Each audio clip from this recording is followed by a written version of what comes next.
무지 속에 있으면서도 무지함을 알 수 없었고, 불결함 속에 널브러져 있으면서도 자신의 상태를 알 수 없었던, 사망의 어두움 가운데 갇혀 있었던 우리를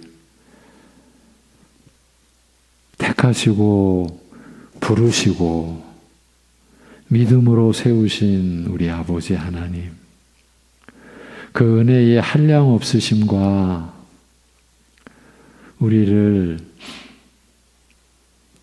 변함없이 사랑하시는 그 하나님의 마음을 오늘도 알고자, 또 그 하나님의 사랑을 느끼고자 하나님 앞에 나아왔사오니 우리를 긍휼히 여겨주시고 우리의 부정한 마음, 몸과 그 마음의 죄악들을 주님 앞에 내려놓고 회개하며 나아오니 우리를 씻어주시고 우리의 마음을 받아주시고 하늘의 양식으로 채워주셔서 하나님을 향하여 나아갈 수 있는 믿음의 담대함과 마음의 간절함을 새롭게 회복시켜 주옵시고, 그 심령의 중심이 무엇보다 주님을 사랑함으로 충만해지는 우리의 심령이 되게 하여 주시옵소서. 하나님 아버지, 우리가 지금까지 신앙 생활해온 그 연수를 되돌아보게 하여 주옵소서. 그리고 그 기간 동안 우리가 얼마나 어떻게 자라왔는지 두렵지만 우리 각자 자신을 돌아볼 수 있는 은혜를, 지혜를 밝혀 주시옵소서. 그리하여 자라온 부분에 대한 하나님의 손길과 은혜를 더 깊이 깨달아 하나님께 감사와 찬양을 드릴 수 있게 하옵시고, 혹여나 우리가 하나님의 말씀을 따르지 못하고 자라지 못했다면 우리의 그 연약함과 그 믿음 없음을 긍휼히 여겨주시고, 그리고 그 안일함과 죄악됨을 용서하여 주시옵시고, 자라가지 못하도록 신앙을 회방하는 온갖 것들에 휘둘려 왔던 우리의 연약함을 용서하시고 긍휼히 여겨주시고, 그러나 붙잡아 주셔서 이제 자라가며 하나님의 자녀로 세워져 갈 수 있는 앞날이 되도록 인도하여 주시옵소서.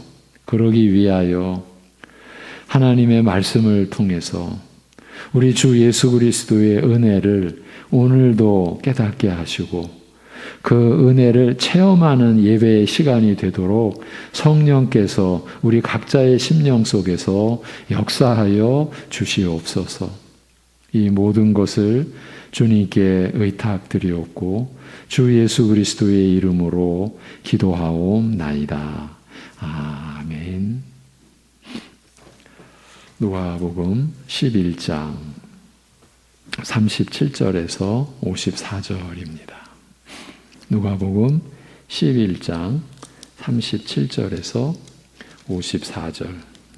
11장 오늘 마무리가 됩니다. 37절에서 54절.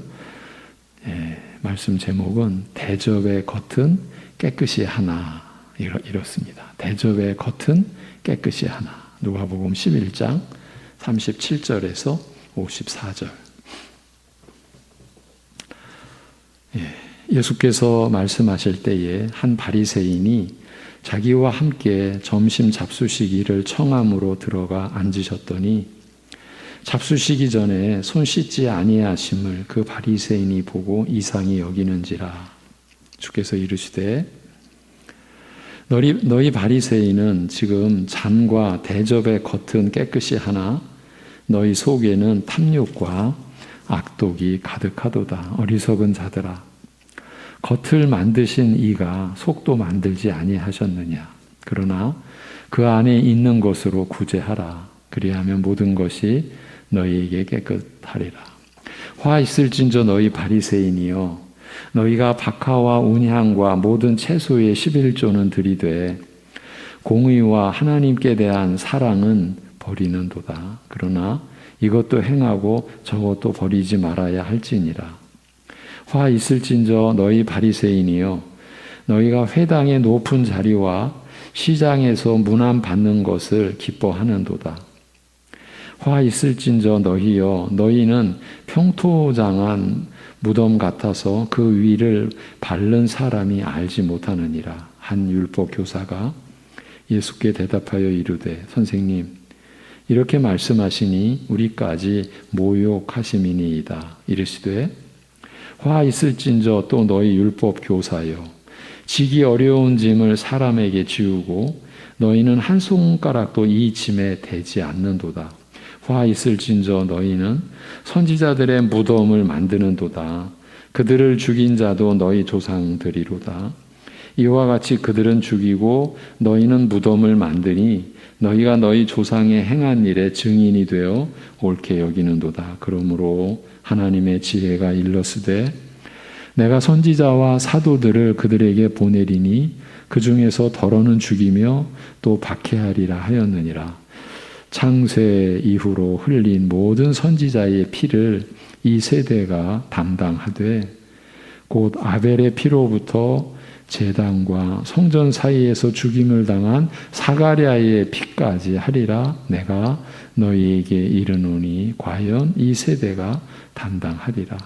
화 있을진저 너희 율법 교사여, 너희가 지식의 열쇠를 가져가서 너희도 들어가지 않고 또 들어가고자 하는 자도 막았느니라 하시니라. 거기서 나오실 때에 서기관과 바리새인들이 거세게 달려들어 여러 가지 일을 따져 묻고 그 입에서 나오는 말을 책 잡고자 하여 노리고 있더라. 예, 아멘. 굉장히 어두운 그런 본문이죠. 예. 그러나 이 말씀도 오늘 우리에게 주어진 말씀입니다. 예. 지난주에 말씀드린 등불 비유는 하나님께서 이스라엘을 세우신 목적에 관한 비유였습니다. 그러니까 하나님의 교회를 세우신 목적에 관한 말씀이었습니다. 이스라엘은 이방을 비추는 빛으로, 즉 하나님께서 그들에게 베푸신 진리와 의와 거룩과 생명의 은혜를 온 땅의 모든 민족들에게 증거하여 저들을 이 은혜에 인도하도록 세움 받았음을 밝히는 비유였습니다. 하나님께서는 이러한 영생의 은혜를 오직 이스라엘에게 베푸시고 또한 오직 이스라엘을 통하여 이 복음의 은혜가 모든 이방 민족들에게 증거되게 하셨기 때문에 만일 이 은혜의 빛이 이스라엘 가운데서 어두워지고 꺼진다면 온 세상이 어두워질 수밖에 없다고 하셨습니다. 세상은 더 이상 어디에서도 이 은혜의 빛에 대하여 증거받지 못하므로 영생에 대하여 무지하고 어두울 수밖에 없는 것입니다. 세상에 복음의 빛을 비추어야 할 교회의 사명이 이와 같이 중대하므로 세상에 죽고 사는 것을 좌우하므로 예수님께서 명하시기를 내 안에 있는 빛이 어두워지지 않도록 주의하라고 말씀하셨습니다. 오늘 그대로 우리에게 적용이 되고 우리가 받아야 할 말씀인 것이죠. 세상에 죽고 사는 것을 좌우하는 거예요. 교회가 빛으로 있느냐 어두움 가운데 있느냐, 세상에 죽고 사는 것을 좌우하는 거예요. 세상은 교회를 조롱하고 멸시하고 침뱉고 욕을 하죠. 그것과 전혀 무관하게 그들은 사망의 무지 속에 있으니까. 지난주 말씀이, 수요일 나눈 말씀이 너무 중대한 말씀이었어요. 그래서 예수님께서 명하시기를 내 안에 있는 빛이 어두워지지 않도록 주의하라. 내 안에 있는 빛, 너 이스라엘, 너 교회가 소유한 복음의 빛, 내 안에 있는 영적인 빛, 곧 영생의 은혜의 빛이 어두워지지 않도록 하라고 하신 것이에요. 교회가 이 사명을 붙들고 있어야죠. 다른 일 하면 안 되죠. 세상에 죽고 사는 것이 좌우되는 거예요. 교회가 어둡냐, 교회가 빛으로 있느냐, 복음의 빛을 간직하느냐, 그거가 상관없이 딴짓하고 있느냐. 딴짓한다는 건 어둠 속에 있다라는 거죠. 그리하여 세상으로 하여금 내 안에서, 교회 안에서, 신자 안에서 역사하는 은혜와 생명을 보고 진리와 의와 거룩과 영생의 은혜를 보고 저들도 이를 사모하여 하나님의 은혜의 빛에 나아오도록 하라고 하신 것이에요. 오늘 본문 말씀은 그 이방의 빛으로서 세상을 향해 하나님의 은혜를 증거해야 할 이스라엘이 이러한 사명을 감당하였는지, 특히 이 사명을 감당하기 위해 내 안에 있는 은혜의 빛이 어두워지지 않도록 하라고 하신 말씀에 비추어 볼 때 이스라엘의 실상이 어떠했는지 밝히고 있습니다. 우리가 본 바대로 너무 어둡고 그 어두움에 대한 심판대로 이스라엘의 역사는 이루어졌죠. 그 말씀과 그 이스라엘의 실상과 그로 인한 이스라엘의 역사가 그대로 우리에게 주는 생명의 교훈이죠. 예수님께서 말씀하시는 중에 한 바리새인이 예수님을 청하여 자기 집에서 식사를 대접하고자 하였습니다. 예수님께서 그의 집에 들어가 식사 자리에 앉으셨을 때 그를 예수님을 청한 바리새인으로서는 놀랄 수밖에 없는 일이 일어났습니다. 그것은 예수님께서 식사 전에 손을 씻지 않으신 일이었습니다. 이 일이 바리새인들에게는 너무나 충격적인 일이었던 거예요. 유대인의 식사는 아무렇게나 먹는 것으로 끝나는 것이 아니라 매우 복잡하고 정교한 예법을 따라 행해졌습니다. 식사 전에 손을 씻기도 하고 잔과 대접을 씻고 닦고 하며 음식의 종류에 따라 드리는 기도가 따로 있는 등 매우 복잡했습니다. 음식에 따라 드리는 기도도 달랐어요.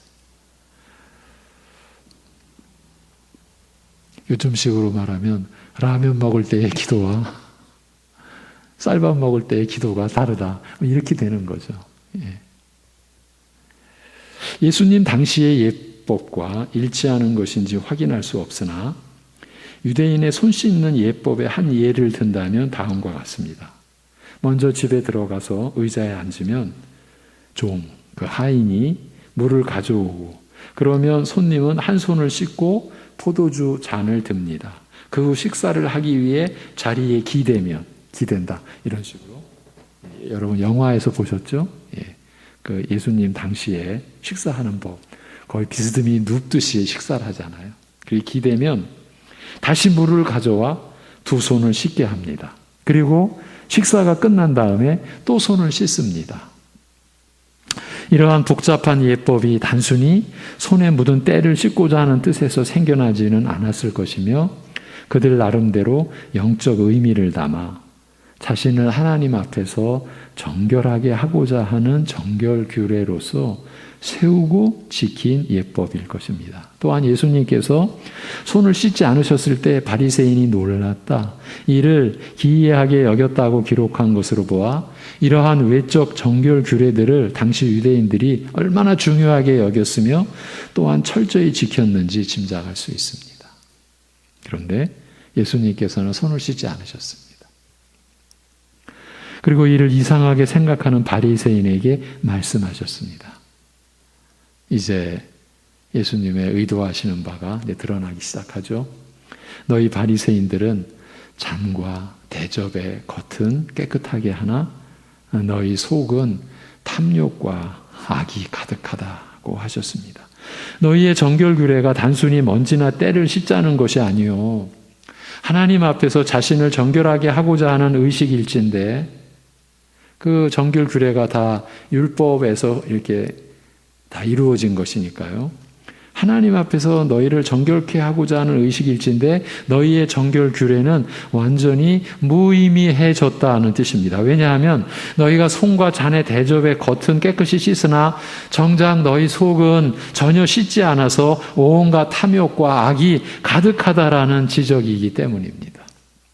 너희는 손이나 그릇 등 너희 외부를 깨끗이 하면서 무엇보다 너희 안, 너희 영혼을 깨끗하게 씻어야 할 것인데 밖은 씻으면서도 너희 마음은 씻지 않아서 영적으로 하나님 앞에서 여전히 부정하고 더러운 자이니 너희가 애써 행한 정결의식이 무의미해졌다라고 하신 거예요.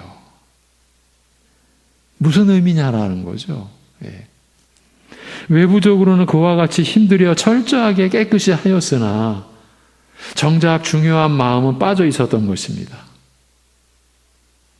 이제 여기까지만 와도 오늘날 우리에게 주는 그 어떻게 보면 뼈아픈 교훈의 그 메시지가 충분히 느껴지죠. 예. 그들이 자신을 정결케 하고자 하는 노력이 겉만 맴돌았을 뿐이요 그 마음에 이르지는 못하였다는 말씀입니다. 물로 몸의 더러운 것을 씻어내는 것과 더불어 마음의 탐욕과 악을 씻어냈어야 할 터인데 겉만 씻었을 뿐 그 마음이 정결케 되는 은혜는 입지 못한 것입니다. 그들의 관심은 온통 외부적인 것에만 있었습니다. 겉만 씻으면 자동적으로 안도 깨끗해지는 줄로 착각했습니다. 그렇다고 봐야죠. 손이나 그릇 등 겉을 씻는 것과 함께 그들의 마음속에 있는 더러운 것과 악을 생각하고 그들의 심령을 깨끗하게 하시는 은혜를 구하여야 했습니다. 그러나 그들의 관심은 외부적이고 형식적인 것에 머물렀을 뿐 영적인 본질에 이르지는 못했습니다. 이렇게도 보셔야 돼요. 이 정결 규례는 하루 이틀 이렇게 쌓여진 게 아니잖아요. 1, 20년이 아니잖아요. 1, 200년이 아니잖아요. 이스라엘의 역사 내내. 그런데 이렇게 되고 만 거예요. 외부적인 것, 형식적인 것, 그 껍데기만 남았다라는 거죠. 여러분, 오늘 우리가 두려워해야 될 게 뭡니까? 과연 예배가 혹시 껍데기만 남아있는 예배는 아닐까? 우리 질문해 봐야 되죠. 여러분, 이번 월요일 모임에서 충격적인 증언을 들었습니다. 한국교회 코로나 기간 동안 작게 잡아서 12,000개 교회가 폐쇄됐어요. 없어진 거예요. 대략 한국에 5만에서 6만 교회가 있다라는, 이것도 정확할 수는 없죠. 그렇게 말들 해왔는데 많게는 15,000까지도 볼 수 있지 않냐 이렇게 말합니다. 그렇다면 얼마나 많은 교회가 없어진 겁니까? 그 이야기를 딱 듣는 순간 이렇게 마음이 멈추는 것 같았어요. 교회 학교가 있던 교회들 가운데 90에서 95%가 없어진 상황 아닌가, 이런 이야기도 몇 달 전에 들었는데 12,000개 아니면 그 이상의 교회가 폐쇄됐다. 다들 들으면서 멈칫했어요. 그건 보통 큰 충격이 아니죠. 그런데 그런 상황 속에서 실제 그 교회의 내부 예배의 그 본질, 이렇게 우리가 관점을 놓고 시야를 고정시키고 봤을 때 어쩌면 더 두려운 상황이 아닐까 싶은 생각이 드는 거예요. 오늘 본문이 예수님의 말씀이, 예수님이 직접 하신 말씀이잖아요. 우리에게 그런 떨림과 두려움을 안겨줍니다. 예수님께서 이어 말씀하셨습니다. 어리석은 자들이여, 너희 밖을 지으신 이가 너희 안도 짓지 않으셨겠는가? 안과 밖을 다 같이 지으신 하나님께서 과연 너희 외부적인 모양만 살피시고 너희 안은 살피지 않으시겠는가? 하나님께서는 사람의 외모를 보지 않으시고 그 마음을, 그 동기를 보신다고 하셨으니 참으로 중요한 것이 사람의 바깥 모습이겠느냐 아니면 그 마음이겠느냐. 너희 안의 것으로 구제하라. 그리하면 모든 것이 너희에게 깨끗하여지리라고 하셨습니다. 너는 마음에 없는 선행과 구제를 베풀지 말고 내 안이 구제가 되게 하라. 이런 말씀인 거예요. 내 안이 구제가 되게 하라. 불쌍히 여기는 마음도 없이 의례적으로 사람의 눈을 의식하여 한두 푼 던지는 것이 아니라 먼저 내 마음이 가난한 이들을 불쌍히 여기는 마음으로 가득하게 하라라는 말씀이에요. 내 안이 구제가 되게 하라. 이런 내용이에요. 모든 것을 자기가 차지하려는 탐욕을 버리고 너의 것으로 남을 구제하고자 하는 긍휼과 사랑이 내 마음에 가득하게 하라. 이처럼 내 안이, 내 마음이 먼저 불쌍한 자를 위해 주어지면, 그들을 사랑하는 마음으로 가득하면 그 마음에서 나오는 모든 행동은 자연히 사랑과 긍휼을 베푸는 행동일 수밖에 없다는 뜻입니다. 마태복음 23장 26절은 이렇게 기록하고 있습니다. 먼저 자네 안을 깨끗이 하라. 그리하면 자네 밖도 깨끗해지리라. 모든 탐욕과 악독을 버리고 너희 안을, 너희 마음을 정결하게 하면 안과 밖이, 내 심령과 행실이 다 같이 정결하여지리라는 말씀입니다. 이것이 하나님의 말씀이죠. 내 안이 정결해짐으로 내 밖도 정결케 되라는 말씀인 거죠.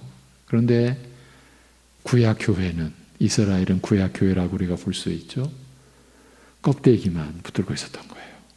그러니까 껍데기만 붙들고 있었던 그 결과가 어떻게 되는 겁니까? 2022년 오늘날까지 예수님을 배척하는 거죠. 그 결과가 이렇게 된 거예요. 이제 우리 신자된 우리들, 예수님을 만약에 빼면 여러분 남는 게 뭐가 있어요? 아무것도 없잖아요. 그래서 우리는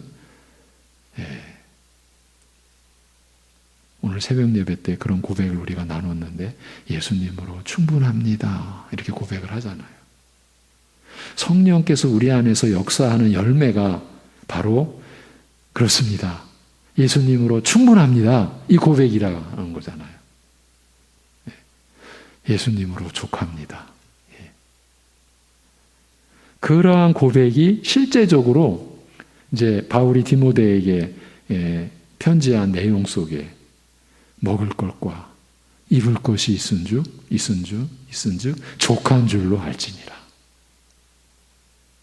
나면서 아무것도 가지고 온 것이 없고 또 아무것도 가지고 갈 게 없는 게 인생이다. 바로 그 맥락에서 그런 말을 하죠.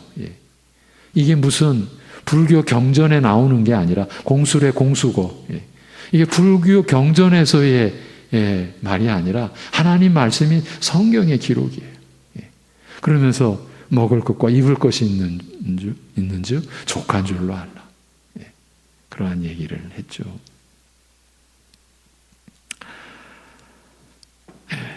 마음과 행동이 분리되어 버린 바리새인. 마음은 사라지고 의례적인 행동만 남은 이들의 위선을 이제 지적하여 책망하시되 화 있을진저, 이 예수님께서 이렇게 말씀하셨어요. 화 있을진저 너희 바리새인들이요. 너희가 박하와 운양과 채소의 11조는 일일이 계산하여 바치면서도 의와 하나님에 대한 사랑은 지나치는도다라고 하셨습니다. 11조를 바치는 마음과 중심이 없는 거예요. 그저 의례적인 저들이 정한 예법을 따라. 여러분, 오늘 우리의 그 신앙과 그 신앙 행위를 이러한 말씀에 비춰보는 각자의 마음에 작용이 있으셔야 돼요. 마태복음 23장 23절에 보면 너희가 박하와 회향과 근처에 11조를 들이되 율법에 더 중요한 바 의와 인과 신은 버렸다. 이렇게 기록하고 있습니다. 그러니까 사소한 것은 철저히 가려 지키면서도 올바름과 사랑, 믿음과 신실함, 충성됨은 버렸다. 하나님 앞에서 참되고 바른 것, 하나님을 사랑하는 것과 같이 지극히 중요한 것은 외면하였다라는 말씀이에요. 이게 얼마나 참 어처구니 없는 그런 상황입니까? 우리라고 이렇게 예외일 수 있겠습니까? 이러한 위선을 가리켜 하루살이는 걸러내고 약대는 삼키는 도다라고 하셨어요. 이 비유도 참 기가 막힌 거죠. 하루살이 같이 사소하고 미미한 것은 일일이 따지고 걸러내면서도 약대와 같이 크고 중요한 것은 꿀꺽 삼켜버리고서도 아무렇지도 않다라는 말씀입니다. 그러나 이것도 행하고 저것도 버리지 말아야 할지니라. 무슨 뜻입니까? 사소하고 미미한 것을 지키는 그 간절함과 철저함으로 중요하고 큰 것을 먼저 지켜야 하리라는 말씀입니다. 너희가 손을 씻고 그릇을 씻는 그 간절함과 철저함으로 내 마음의 악을 씻어 정결케 하려 하여야 할 것이라. 그러나 덜 중요하고 사소한 것이라 하여 이를 버려서도 아니 될 것이라는 뜻입니다. 마음에 없는 의례적인 행위는 무의미하지만 그렇다고 해서 마음만 있으면 행동은 없어도 된다고 생각하여서도 안 될 것입니다. 그렇지 않습니까? 마음과 행동은 분리될 수 없으니 이런 생각은 스스로 자기를 속이는 것에 불과한 것이죠. 안과 밖이, 마음과 행동이 중요하고 사소한 것이 다 함께 가야 하는 것이죠. 그러니까 우리의 신앙이 여러분 자라가야 합니다. 하나님의 말씀을 듣고 회개하고 그 말씀을 따라 믿음으로 순종해 가는 거, 이것이 신자의 삶이잖아요. 제가 이런 부분에서 왜 이렇게 약간 좀 고조하냐, 목소리를 높이냐 하면 이러한 것들을, 이 신앙의 본질을 외면하고요. 교회 안에서 딴짓을 하는 거예요.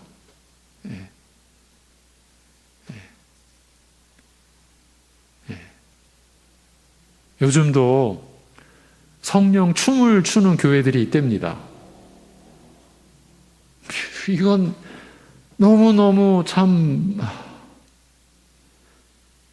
좀 그건 극단적으로 갔다고 쳐도요. 그와 유사한 무리들이 결국은 무엇을 우리에게서 빼앗느냐 하면 우리 믿음이 자라가는 것, 말씀을 받고 하나님의 은혜와 성령의 역사로 깨닫고 그래서 그 말씀을 순종해가는, 그래서 그리스도의 장성한 분량에 이르도록 신자 각 심령이 자라가는, 그리고 교회가 한 몸으로 전체가 자라가는, 이것을 빼앗아가는 거예요. 왜 제가 지금 이런 얘기를 합니까? 안과 밖이, 마음과 행동이 중요하고 사소한 것이 다 함께 가야 된다. 이것이 우리 신앙이 자라가는 하나의 표징이잖아요. 안과 밖이 점점 일치가 되어가고 마음과 행동이 점점 가까워져 가고, 처음에는 멀리 있던 마음과 행동이 안과 밖이 점점 좁혀져 가는 거죠. 그 거리가. 그것이 우리의 인생의 연륜뿐만이 아니라 신앙의 연륜이 맺는 하나님의 은혜의 열매가, 말씀의 열매가 그리 되는 것 아닙니까? 안과 밖이 점점, 마음과 행동이 점점, 그래서 중요하고 사소한 것이 점점 다 함께, 이게 자라가는 성장하는 신앙이잖아요. 예수님께서는 바리새인들의 위선을 계속 책망하셨습니다. 화 있을진저 너희 바리새인들이여, 너희는 회당의 상석을 사랑하며 장터에서 인사받기를 사랑하는도다. 그들의 경건이, 그들의 관심이 오직 하나님을 향하여 하나님을 의식하는 것이 아니라 항상 사람을 의식하며 사람의 인정과 칭찬을 원하고 있음을 지적하신 말씀입니다. 이걸 이제 일반 우리 이 세상에서는 명예욕이라는 표현을 쓰기도 하고 권력욕이라고 하는 표현을 쓰는 거죠. 인간이 지닌 그야말로 죄성의 깊은 본질이에요. 힘을 갖고자, 그래서 다른 사람을 부리려고 하는 거죠. 더 많은 영향력을 행사하는 거죠. 그러니까 자기를 부인하는 신앙의 근본에서 우리는 어떻게, 제가 이렇게 좀 비유적으로 말하면요, 자기를 부인한다고 해요. 하면서도 명예에 관해서는 나에게는 좀 예외입니다. 자기 스스로 그렇게. 내가 이 명예에 대해서는 제가 좀 내 인생 속에 한 건 좀 해야 되겠습니다. 어쩌면 그러고 있는지 모르겠어요. 지금 우리의 얘기를 지금 하는 겁니다. 이제 어떤 분은 너무 물질을 사랑해서, 돈을 사랑해서 제가 날마다 자기를 부인하고 자기 십자가를 지려고 노력은 하는데 이 재물에 대해서는 좀 봐주십시오. 어쩌면 그러고 있을지도 몰라요. 지금 바리새인들도 하나님을 의식하는 것보다 사람을 의식해서, 그래서 이게 결국은 뭡니까? 자기를 세우는 거죠. 남을 사랑하여 섬기려는 자세가 아니라 높임과 섬김을 받으려는 이방인의 자세. 이건 세상의 지금 이 영광이잖아요. 그리고 하나님을 알지 못하는 세상에 속한 자의 그런 자세를 따르고 있다라는 지적이었습니다. 화 있을진저 너희요, 너희는 평토장한 무덤 같았다. 이 평토장한 거는 보이지 않는 거예요. 지금 무덤이. 평토장, 이렇게 봉분이 없이. 그래서 그 위를 밟는 사람이 알지 못하느니라. 모르죠. 겉으로는 번지르르 하여 깨끗한 것 같이 보이나 또 그 위에 또 잔디를 쫙 깔아놓으면은 얼마나 좋습니까? 그러나 그 속에는 시체가 들어있는 무덤과 같이 온갖 썩고 부패하고 더러운 것들이 가득하다라는 말씀입니다. 여러분, 이러한 내용이 예수님의 말씀이라는 게 믿어지십니까? 과연 이 시대의 교회가 이러한 말씀을 아멘 이렇게 받을 수 있을까 싶은 그런 심정입니다. 예수님의 말씀을 듣고 있던 율법사들 중 한 사람이 말하기를 선생님이시여 이렇게 말씀하시는 것은 우리까지도 멸시하심이니이다. 우리까지도 지금 모욕하고 계시는 것 아닙니까? 이렇게 항변했습니다. 이에 또 대답하시기를 화 있을진저 너희 율법사들이여 너희는 사람들에게 지기 어려운 짐을 지울 뿐이요 너희는 손가락 하나 대려 하지 않는다라고 하셨습니다. 너희는 스스로 하나님의 말씀을 깨달아 가르치는 이스라엘의 선생이라고 하나 너희 자신이 하나님의 말씀을 오해하여 사람들에게 도저히 질 수 없는 짐만 지울 뿐이요 그들로 하여금 무거운 짐에서 벗어나도록 손가락 하나 까딱하지 않는다라는 말씀입니다. 하나님의 말씀은 죄인에게 베푸시는 긍휼과 은혜를 증거함에도 불구하고 율법사들은 이를 오해하여 아무도 질 수 없는 하나님의 계명의 짐을 지워놓고 이를 행해야 영생에 이른다고 가르칠 뿐이요 죄짐에 억눌리는 사람들에게서 그 짐을 벗겨주시는 하나님의 긍휼과 사랑과 은혜의 복음에 대하여서는 손가락 하나 대지 않는다라는 말씀입니다. 여러분, 이 시대의 교회, 우리 교회를 생각해 보자고요. 교회 생활을 하면서 점점 짐이 무거워진다. 이것은요, 1차적으로는 이 말씀의 종의 책임이고요. 이 우리 모두가 지금 져야 될 책임인 거예요. 교회 생활을 할수록 짐이 더 무거워져.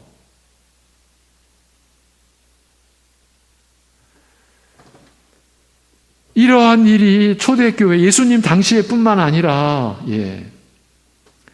지금 이들의 정결 예식 그 중세의 암흑기를 지배했던 로마 천주교회가 사실 모든 게 이 의식이잖아요. 예법이잖아요. 예배가 의식이에요. 영과 진리로 드리는 예배가 아니에요. 다 거기에 의미를 담아서 예법으로 철저하게 구성해 놨어요. 예배 자체가 그래요. 그리고 삶은 이를 행해야 영생에 이른다. 이것을 해야 된다. 이걸 감당해야 된다.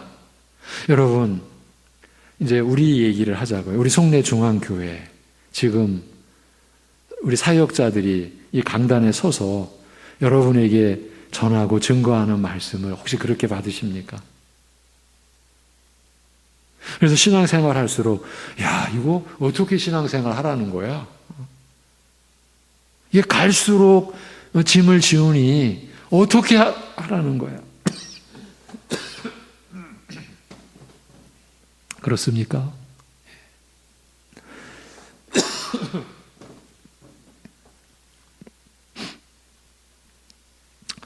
다시 돌아와서 너희는 하나님의 말씀을 가르쳐 전하는 자로 자처하나 실상 너희는 하나님의 말씀을 너희에게 전하는 선지자들을 죽인 살인자들의 혈통이라고 하셨습니다. 너희 아비 조상들은 대대로 하나님의 말씀을 전하는 선지자들을 항상 죽여왔고 너희는 그 선지자들의 무덤을 쌓으니 즉 선지자들을 죽이고 매장하는 일에 아비와 후손이 함께 동역하니 이는 너희가 너희 아비들이 행해온 악행을 친히 증거하는 증인일 뿐 아니라 그 악행에 찬동하는 자들임을 증명하는 것이라고 하셨습니다. 이러한 영적 실상을 꿰뚫어 보시는 하나님께서 미리 말씀하시되 내가 선지자와 사도들을 저희에게 보낼 것이나 저들이 그 조상 대대로 해온 대로 그중 어떤 사람은 죽이고 어떤 사람은 핍박할 것이라고 하셨습니다. 그대로 사도시대에 이 말씀대로 이루어졌죠. 그러나 대대로 하나님의 말씀을 전하는 선지자들을 죽이고 핍박하여 온 이스라엘의 피해 역사를 하나님께서 반드시 책임 물으시리라고 하셨습니다. 창세로부터 이 세대에 이르기까지 흘려진 모든 선지자들의 피해에 대하여 책임 물어 신원하시리라 하셨습니다. 믿음으로 복음의 은혜를 증거한 것 때문에 즉 믿음으로 제사를 드려 하나님께 연합된 일을 통하여 하나님의 은혜를 증거한 것 때문에 형 가인에게 살해된 아벨의 피로부터 시작해서 성소와 제단 사이에서 살해된 스가랴의 피에 이르기까지 반드시 그 책임을 물으시되 바로 이 세대에게 그 피의 책임을 물으리라고 하셨습니다. 여러분, 이 말씀은 매우 특별한 뜻이 담겨있는 그런 말씀입니다. 하나님의 말씀을 전하는 선지자들을 죽이고 핍박한 조상의 행위를 본받아 그리스도를 배척하는 이 세대, 우리가 지난 시간에 보았죠. 성령으로 마귀의 일을 멸하시며 영생의 은혜를 베푸시는 예수님을 모독하는 이 세대에 임할 하나님의 진노에 대하여 말씀하신 것입니다. 하나님께서는 이스라엘에게 진리와 의와 생명의 은혜를 베푸시고 그 빛을 온 세상 모든 민족에게 증거하라고 하셨습니다. 온 세상의 생사가 여기에 달렸으니 내 안에 있는 이 빛이, 복음의 빛이 어두워지지 않도록 하라고 부탁하셨습니다. 여러분, 우리 송내중앙교회가 받은 복음의 빛이 어두워지지 않도록 교회의 직분과 모든 기관과 조직이 이 목적을 위해 하나님의 섭리 속에 세워진 거예요. 여러분, 다른 목적이 아닙니다. 그러나 겉만 번지르르 할 뿐 그 속은 탐욕과 악독이 가득하여 그들 안에 있는 복음의 빛이 완전히 어두워져 버린 이 세대에게 창세 이후 모든 피해 역사에 대한 진노를 쏟아 부으시리라고 여러분 말씀하신 거예요. 이러한 말씀은 이 세대에 내리실 심판이 독특한 것임을, 이 세대는 예수님 당시 세대, 모든 피해 역사에 대하여 내리시는 결정적인 포괄적인 심판일 것을 알리고 있는 거예요. 예수님께서 이 땅에 계셨던 그 시대는 인류 역사에 있어서 특별한 의미를 갖는 세대였습니다. 비록 마지막 최후 심판의 때가 이른 것은 아니었으나 당시 세대는 인류의 범죄와 심판의 역사가 청산되는 특별한 세대였던 것입니다. 그래서 이게 이제 성경의 시간관, 하나님 나라 안에서의 시간관, 이미 종말은 시작이 된 거예요. 예수님이 오심으로. 이것이 종말관입니다. 역사관입니다. 예수님의 오심으로, 그래서 예수님 때에 인류의 범죄와 심판의 역사가 청산되는 특별한 그 세대, 종말이 임한 겁니다. 이미. 그리고 아직 그 종말이 성취가 안 된 겁니다. 그 아직의 때는 이제 예수님 강림하실 때 재림의 때인 거죠. 그래서 이미 종말은 시작이 됐고 아직 성취가 되지 않은 그 이 역사 속에 우리가 지금 살아가는 신약 시대를 가리키는 거예요. 예. 무엇보다 하나님의 말씀이 증거하는 긍휼의 사랑과 은혜를 가르쳐 백성들로 하여금 죄의 짐에서 벗어나게 하여야 할 선생들이 오히려 죄의 짐만 더욱 무겁게 지우는 불행한 일을 두고 또 이렇게 책망하셨죠. 예. 그러니까 율법으로 계속 죄의 짐만 더욱 무겁게 지웠던 거예요. 이들은 이제 그거에 대해서 이렇게 말씀하세요. 너희가 지식의 열쇠 곧 하나님의 긍휼과 영생의 은혜에 대하여 증거하는 구원의 진리의 열쇠를 가져가 버리고 그래서 너희 자신도 들어가지 않을 뿐만 아니라 천국에 들어가고자 하는 자들이 들어가지 못하도록 방해하고 있다. 영생의 은혜의 빛을 비추어 증거해야 할 자들이 오히려 이를 방해하고 오도하는 모습은 이들 율법사들에게서만 나타난 것이 아니라 이미 자기 안에서 복음의 빛이 어두워져서 이방의 모든 민족들에게 영생의 은혜의 빛을 증거하여야 할 사명을 감당할 수 없게 된 이스라엘의 모습이기도 하였습니다.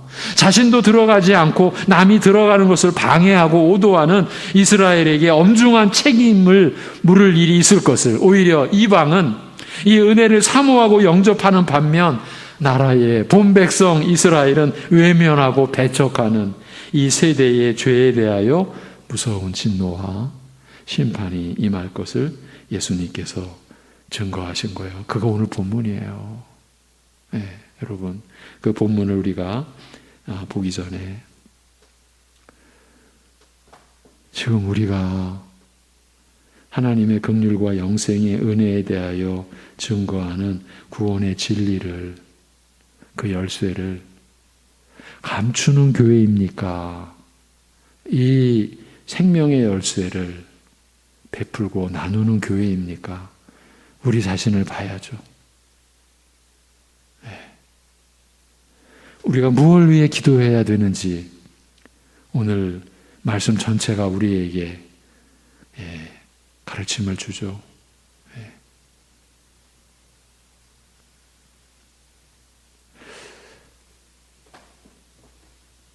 예. 하나님의 말씀 앞에 선 우리 자신의 모습, 우리 교회의 모습, 우리 가정의 모습, 하나님 앞에서 구해야 됩니다. 보게 해달라고요. 예. 자, 이렇게 증거하셨어요. 무서운 진노와 심판이 임할 것을 예루살렘아, 예루살렘아, 선지자들을 죽이고 내게 파송된 자들을 돌로 치는 자여, 암탉이 그 새끼를 날개 아래 모음같이 내가 내 자녀를 모으려 한 일이 몇 번이냐. 그러나 너희가 원치 아니하였도다. 보라, 너희 집이 황폐하여 버림받으리라. 이 예언을 따라 주후 70년 예루살렘은 돌 하나 돌 위에 남지 않고 완전히 파괴되었습니다. 이스라엘의 역사가 주후 70년 이렇게 멸망에 이르게 된 겁니다. 예. 그들의 죄악과 앞으로 임할 심판에 대한 말씀을 듣고 나서부터 서기관들과 바리새인들은, 율법 교사들이 서기관들이라고 해야죠.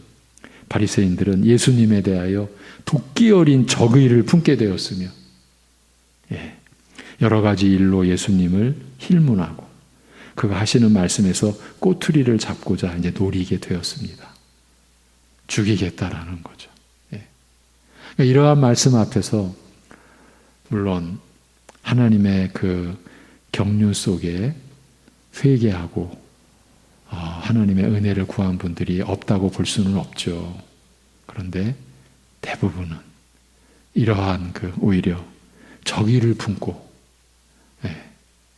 예수님을 죽이고자 하는 그러한 분위기로 이제 완전히 이제 이스라엘의 형편이 돌아서게 된 거죠. 하나님께서 그처럼 사랑하셔도 사랑을 깨닫지 못하고 오히려 대적하고 거스르는 일이 얼마나 불행하고 비참한 일입니까? 이것이 예수님 당시의 이스라엘의 실상이었습니다. 네. 이런 가운데에서 그리스도의 십자가가 이 역사 속에 이 세상 가운데 세워지게 된 것입니다. 여러분, 오늘 우리가 바로 이스라엘과 다름없는, 어쩌면 이스라엘보다 더 악하고 구원받을 가치가 없는, 제가 성도님들 가운데서 들은 이야기 중에 참 제가 앞으로 살면서 이 한마디는 참 기억이 납니다라고 할 한마디, 여러분 가운데 들은 이야기입니다. 내가 지옥에 간들 하나님이 무슨 상관이며 내가 천국에 간들 하나님께 무슨 상관이겠습니까? 그런 무가치한, 무익한, 내가 지옥에 간들 하나님께 무슨 상관이며 내가 천국에 간들 나 같은 게 무슨 소용이 있겠습니까? 근데 그런 나를 미리 아시고 택하셨다. 그런 나를 부르셨다라는 것이 믿어집니다. 여러분 가운데 한 성도님의 고백입니다. 여러분,